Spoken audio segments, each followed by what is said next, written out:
नौ फरवरी के दिन को, जिसको संसार चॉकलेट डे के रूप में मनाता है, तो आध्यात्मिक दृष्टि से देखें तो इस संसार की कोई भी मिठाई, कुछ भी मीठा उतना मीठा नहीं हो सकता जितना परमात्मा की वाणी और परमात्मा का स्वरूप और उसकी रसना मीठी है। और उनकी रसना से प्रवाहित होने वाला रस ही है जो असल में मीठा है। यहाँ की चॉकलेट या यहाँ की मिठाई तो यहाँ के मीठे से बनी है, और वो मीठा तो आपके शरीर को खराब ही करता है। लेकिन कोई ऐसा मीठा जो आपको अंदर से मीठा कर देवे, और इतना मीठा करे कि वो मिठास कभी आपके अंदर से जाए ही ना, वो आपके तन मन जीव को अपनी मिठास से भर दे कि जहाँ भी आप जाओ आपके अंदर वो मिठास छलकती रहे। यहाँ का मीठा तो आप खाते हैं तो ज़्यादा मीठा खाने से यहाँ की शुगर हो जाती है, डायबिटीज़ हो जाती है या अन्य बीमारियाँ हो जाती हैं। लेकिन परमात्मा की वाणी की जो मिठास है, जब वो मिठास मिल जाती है तो उससे आपके सब विकार मिट जाते हैं, जिसको ब्रह्मवाणी में पूर्ण ब्रह्म परमात्मा क्या कहते हैं, जाको नामे ही रसना कैसी होसी मीठी हक, जिनकी जैसी बुजुर्ग की जुबां होते है तिन माफक। कि अगर तुम मीठा ही लेना चाहते हो, अगर मीठा ही ग्रहण करना चाहते हो, तो सबसे मीठा कौन है? वो स्वयं पूर्ण ब्रह्म परमात्मा सबसे मीठा है। और उनकी वाणी, उनकी रसना से जो रस बहता है वो सबसे मीठा है। और वो ऐसा रस है जो जीव को जन्म मरण के चक्र से छुड़ाकर प्रेम और आनंद के रस में डुबो देने वाला है। वो ऐसा रस है जिसको पीने से आपके विकार कट जाएंगे।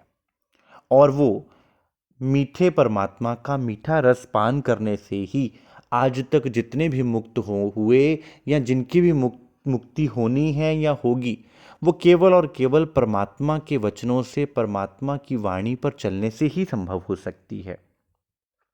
मीठी जुबां मीठे वचन, मीठा हक मीठा रूह प्यार, मीठी रूह पावे मीठे अरश को, जो मीठा करे विचार।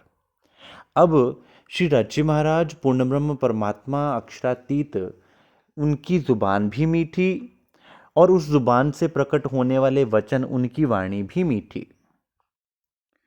और जब वो स्वयं मीठे हैं, उनकी वाणी मीठी है, तो जिन आत्माओं के लिए वो वाणी उतरी है, उन आत्माओं को मीठा प्रेम करके उन्होंने ये वाणी प्रकट की है इस संसार में।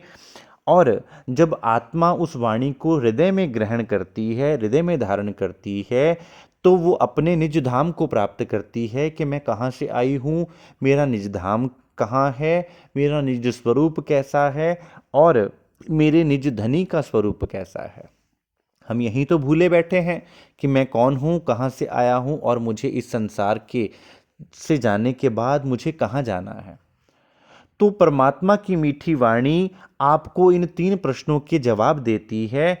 और जब आप उनकी मीठी वाणी का विचार करते हो, तो वो मिठास से भरी हुई वाणी आपको अंदर से इतना मीठा कर देती है कि आप परमात्मा के उस वाणी को मानकर, उस पर चलकर परमात्मा रूपी मीठे रस को ग्रहण करते हुए उनकी रसना के द्वारा मुक्ति पद, आनंद पद की प्राप्ति करते हो। यही सबसे बड़ी मिठाई है, यही सबसे बड़ी मिठास है इस संसार में रहते हुए।